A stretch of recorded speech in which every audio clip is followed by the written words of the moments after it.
کیا واقعی سعودی عرب اور UAE پاکستانیوں کے ویزوں پر پابندی لگانے جا رہے ہیں؟ چلیں پوری حقیقت آپ کے سامنے رکھتا ہوں۔ پچھلے چند ہفتوں میں پاکستان کے مختلف ہوائی اڈوں پر ایسا دیکھنے میں آ رہا ہے کہ سعودی عرب اور UAE جانے والے بہت سے مسافروں کو آف لوڈ کر دیا جا رہا ہے۔ ہزاروں لوگ، جن میں کچھ نوکری کے ویزوں پر، کچھ عمرے پر، کچھ چھٹی کے بعد واپس جا رہے تھے، انہیں گھر واپس بھیج دیا گیا۔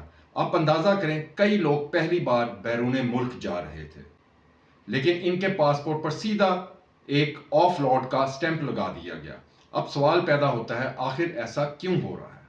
اس بارے میں سینٹ کمیٹی کے اجلاس میں ایک اہم بات سامنے آئی ہے۔ ایڈیشنل سیکرٹری داخلہ سلمان چودھری نے بتایا کہ متحدہ عرب امارات اس وقت عام پاکستانی شہریوں کو ویزے جاری نہیں کر رہا۔ یہ بات آفیشلی کمیٹی کے سامنے رکھی گئی ہے۔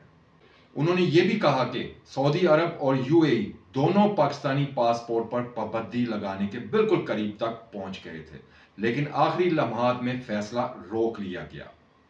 اب سوچیں، اگر یہ پابندی لگ جاتی تو اسے ہٹوانا واقعی بہت مشکل ہو جاتا۔ میرا خیال ہے کہ اس پابندی کو رکوانے کے لیے اوورسیز پاکستانیوں کے وفاقی وزیر جناب چودھری صالح حسین اور وزیر داخلہ محسن نقوی صاحب نے کافی کوششیں کی ہیں۔ ہمیں حال ہی میں ایئرپورٹ کے اوپر یہ دونوں شخصیات جو ہیں بڑی ایکٹیو نظر آئی تھی۔ خیر، فی الحال صورتحال یہ ہے کہ UAE صرف نیلے پاسپورٹ یعنی سرکاری پاسپورٹ اور ڈپلومیٹک پاسپورٹ رکھنے والوں کو ہی ویزے جاری کر رہا ہے مبینہ طور پہ۔ عام شہری کے لیے مبینہ طور پر ویزے لینا بہت مشکل ہو چکا ہوا ہے۔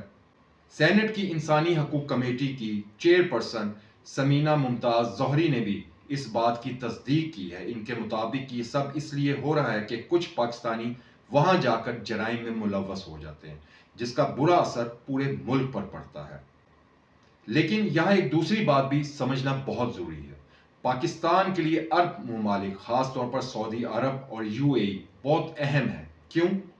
اس لیے کہ ان ممالک میں لاکھوں پاکستانی کام کرتے ہیں اور ہر سال اربوں ڈالر کا زر مبادلہ پاکستان بھیجتے ہیں۔ پاکستان کی معیشت کا بڑا حصہ انہی ترسیلات زر پر چلتا ہے، لہٰذا اگر ویزوں پر پابندی یا سختی بڑھتی ہے تو اس کا نقصان صرف مسافروں کو نہیں بلکہ پورے ملک کی معیشت کو ہو سکتا ہے۔